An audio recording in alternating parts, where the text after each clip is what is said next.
अजित पवार यांच्या विमान अपघाती निधनानंतर भाजप आमदार महेश लांडगेंनी भर स्टेजवर अजित पवारांची माफी मागितली. दादा मला माफ करा असे शब्द उच्चारत लांडगेंनी हात जोडले. यानंतर राष्ट्रवादी काँग्रेस पक्षाच्या महिला नेत्या सीमा सावळे यांनी महेश लांडगे यांच्यावर जोरदार टीका केली. पिंपरी चिंचवड शहराचा विकास अजितदादांनी केला. तुम्ही आज जे काही आहात ते अजितदादांमुळेच असे सांगत सावळेंनी थेट महेश लांडगे यांना समोरासमोर सुनावले. सध्या या भाषणाची जोरदार चर्चा होते. नेमकं घडले काय ते सविस्तर पहा. त्यापूर्वी चॅनलवर नवीन असाल तर चॅनलला सबस्क्राईब करून बेल आयकॉनवर क्लिक करा. मी दादांना भावपूर्ण श्रद्धांजली अर्पण करतो. दादा मला माफ करा. वाईट वाटून घेऊ नका महेश दादा, अजिबात वाईट वाटून घेऊ नका. अजितदादांना तुम्ही अशा भाषेत नाही बोलायला पाहिजे होतं, पण एकदा माणसाला सत्ता आणायची नशा चढली. अजितदादा तुम्ही जे बोलला होतात, तुम्ही जे सांगितलं होतं की मला पिंपरी चिंचवडला परत यायचं आहे, मला माझ्या घरात परत यायचं आहे, मला माझ्या शहरात परत यायचं आहे, या शहराला मी घडवलेलं आहे, इथून येण्यापासून हे रोखणारे कोण होत आहेत? घात तुमच्या बरोबर होणार आहे, घात तुमच्या बरोबर होणार आहे आणि घात झाला. जर राष्ट्रवादी सत्तेत नसती तर ही सीमा साळवे घडलीच नसती. अजितदादा लोकनेते नसते, या शहराचे पालकमंत्री नसते तर सीमा साळवे घडली नसती.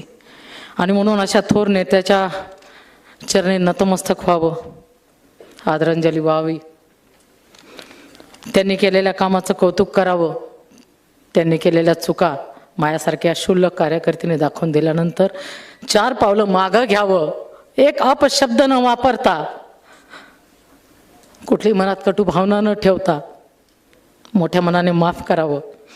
2007 ते 2017 सलगपणे निवडणुकीच्या काळामध्ये एकही भांडण अंगावर न घेता निवडून यावं माझ्यासारख्या क्षुल्लक कार्यकर्त्याने. मोठ्या मनाचे दादा होते. अजित दादासारखा मोठ्या मनाचा माणूस होणे नाही आणि कोणी होऊ शकत नाही. दादा असण्याचं भान त्यांना पूर्ण होतं. ते संपूर्ण महाराष्ट्राचे दादा होते. आणि म्हणून दादा यावेळेस 2021ला ज्यावेळेस तुम्ही मला, सारंग कामतेकरांना, आशा शेंडगेला बोलून घेतलं आणि सांगितलं की माझ्या बरोबर पाहिजेत तुम्ही, एका क्षणाचाही विलंब न करता तुमच्या बरोबर थांबलो. ते थांबण्यात तुम्ही सांगितलं आत्ता तुम्हाला थांबावं लागेल. थांबलो, बोलून घेतलं, तिकीट दिलं, डायरेक्ट माझ्या वार्डात माझ्या प्रचारासाठी आलात.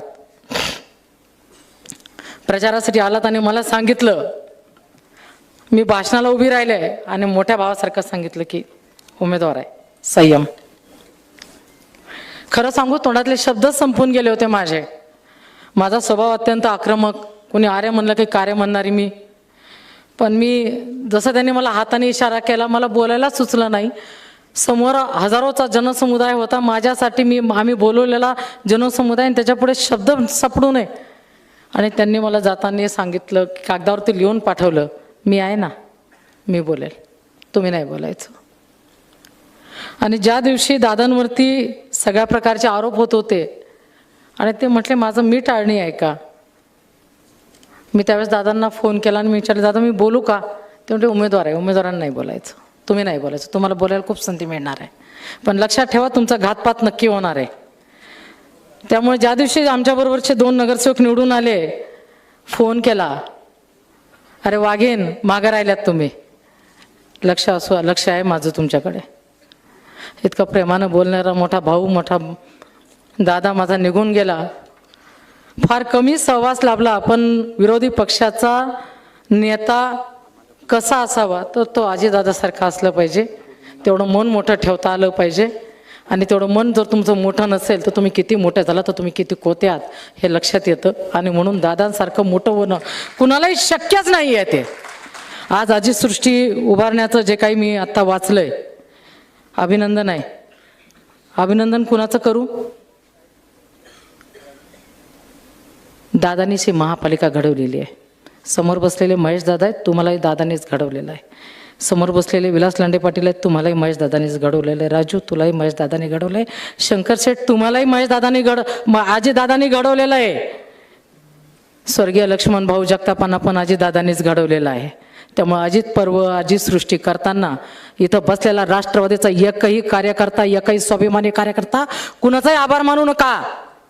कारण ही महापालिका घडवण्यात त्यांचाच मोठा हात आहे आणि म्हणून त्यांना श्रद्धांजली वाहणं, त्यांची सृष्टी उभी करणं आपलं सर्वांचं कर्तव्य आहे.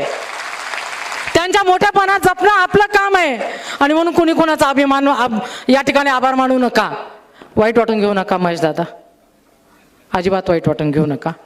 यासाठी म्हणेन कारण का तुम्हाला जे घडवलं ना, तुम्हाला जे डेअरिंग केलं ना, ते याच अजितदादांनी दिलं होतं.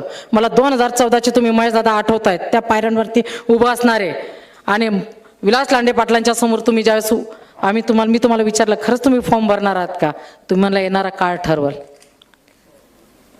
तुम्ही लढवई झालात ते अजितदादांमुळेच झालात, त्यामुळे तुम्ही कधीच विसरू नका.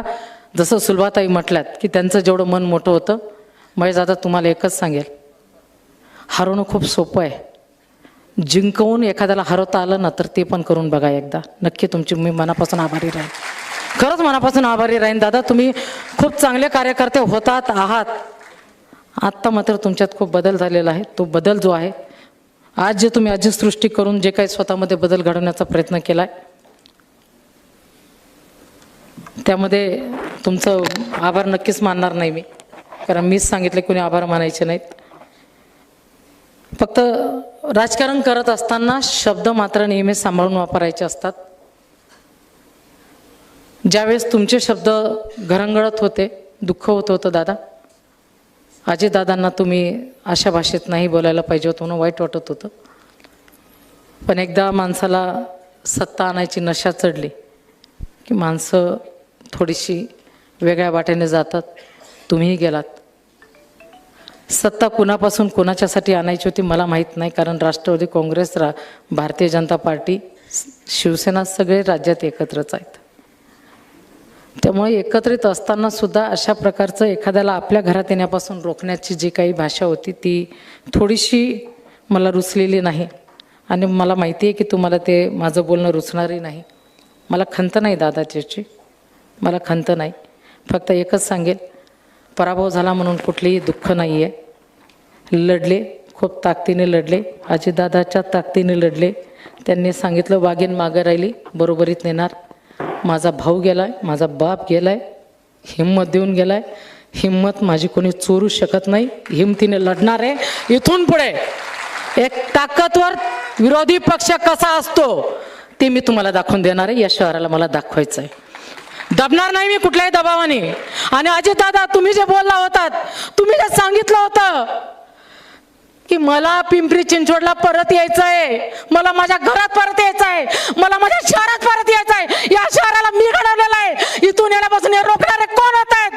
अजितदादा तुमच्यासाठी, तुमची बहीण, तुमची पोरगी, इथं छाती टोकपणे मी लढणार आहे. जे जे या ठिकाणी अजितदादाच्या पायी कसणार आहेत त्यांनी एकदा जरूर अजितदादाला सलामी म्हणून कोणी पक्ष न सोडता कुठल्याही दबावाला घाबरता आपण काही श्रद्धांजली देणार आहोत दादांना, ती म्हणजे विरोधात लढून आणि दादांची ताकद वाढवून पवार कुटुंबाकडे राष्ट्रवादी पक्ष कसा राहील याच्यासाठी आपण एकत्रितपणे लढणार आहोत. ज्यावेळेस शिवसेनेचे 3 नगरसेवक निवडून येत होते त्यावेळेस लढण्याची हिंमत ठेवणारी मी आहे. ज्यावेळेस 7 निवडून येते त्यावेळेस पण लढण्याची हिंमत ठेवणारी मी आहे. आज राष्ट्रवादीत आहे. इथून पुढचा कार्यकाळ माझ्याकडे पण जास्त नाही आहे. वयाची 55 मी पण गाठलेली आहे. पण लढायची हिमतीसाठी वय मॅटर करत नाही, ते अजितदादांनी दाखवून दिलेलं आहे. आणि म्हणून सांगते, लढवय्या कार्यकर्ती आहे, लढवय्याच राहणार. कुणी हलक्यात घेण्याचं काही कारण नाही. दादा तुम्ही आमच्यातनं गेलात, पण तुम्ही दिलेली जी हिंमत आहे, रोज रात्री दादा फोन करायचे 1 वाजता 1:30 वाजता, ताई कसं आहे, वातावरण चांगलं आहे? मी हो दादा खूप चांगलं आहे. ताई मला बाकीच्यांबद्दल नाही, तुमच्याबद्दलच थोडीशी शंका येते. घात तुमच्याबरोबर होणार आहे, घात तुमच्याबरोबर होणार आहे. आणि घात झाला, वावत गेले, हरकत नाही. राजकारण आहे, पडझड चालू असते. कुठल्याही एका पराभवाने कोणी खचून जायचं नाही. पण दादा गेल्याचं दुःख नक्की आहे. यावर आता तुम्हाला काय वाटते ते कमेंट करून नक्की कळवा. व्हिडिओ आवडल्यास लाईक करा, शेअर करा, सबस्क्राईब करा आणि बेल आयकॉनवर क्लिक करा. तसेच आमच्या फेसबुक पेजवर नवीन असाल तर सत्य मराठी या फेसबुक पेजला फॉलो नक्की करा. धन्यवाद.